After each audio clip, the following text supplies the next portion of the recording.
สวัสดีครับยินดีต้อนรับเข้าสู่ช่อง Webder หน้าจอครับในคลิปนี้อยู่กันในการเขียนโปรแกรมภาษา Python แบบพื้นฐานนะครับครั้งที่แล้วเราได้เริ่มศึกษาเกี่ยวกับเรื่อง variable ไปนิดหน่อยแล้วใช่ไหมครับตัวแปรในคลิปนี้เราจะมา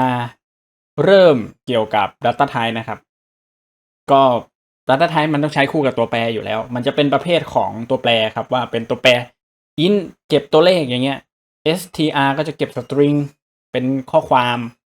float ก็จะเป็นตัวเลขจุดทศนิยมอะครับ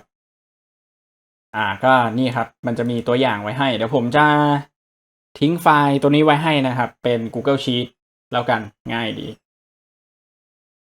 เนี่ยครับเนี่ยจะมีหลายแบบนะครับก็จะเป็น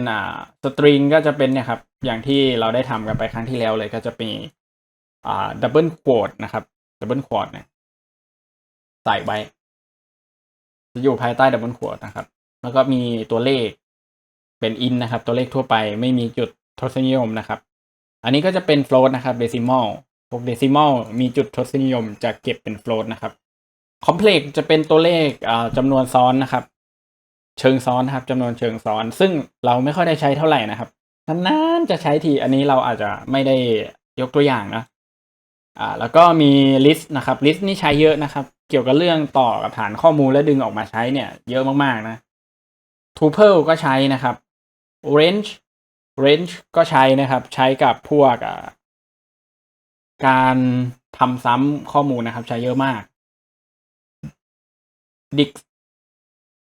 dictionary นะครับอันนี้ย่อมาจาก dictionary อันนี้จะเป็นคล้ายๆกับใช้คู่กับ list ได้นะครับแล้วก็ set ก็ใช้คู่กับ list ได้นะแล้วก็ frozen set ก็ใช้คู่กับ list ได้อยู่ที่เราจะใช้นะครับส่วนมากเนี่ยได้ใช้หมดทุกอันเลยแต่ complex ผมไม่ค่อยได้ใช้เท่าไหร่นะในความคิดผมtrue or false นะครับเป็น boolean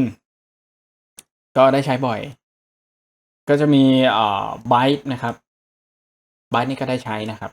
ทุกอันได้ใช้หมดเลยครับผม complex นี่ผมแทบไม่ค่อยได้ใช้เลยเป็นจำนวนเชิงซ้อนครับประมาณนั้น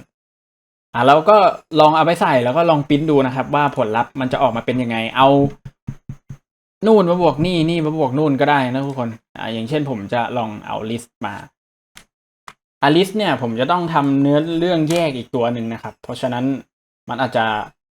ไม่ได้อธิบายในครั้งนี้เราจะอธิบายกันคร่าวๆง่ายๆนิดหน่อยเท่านั้นเองมี true or false เนี่ย true or false นี่อธิบายได้นะครับ x เท่ากับ true ต้องเป็นตัวพิมพ์ใหญ่หรือเปล่าแล้วก็ลองพิมพ์ x ออกมาครับมันก็จะเหมือนตอนปริ้นออกไปสุดท้ายมันก็จะเป็นสตริงนะครับแต่มันจะเอาไว้ใช้คู่กับพวกif else ครับได้บ่อยอยู่นะ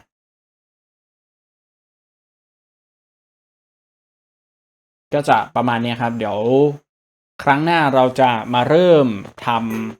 ำเรื่องif else กันแล้วนะครับคลิปนี้ลากันไปก่อนนะครับเจอกันครั้งหน้าครับบ๊ายบาย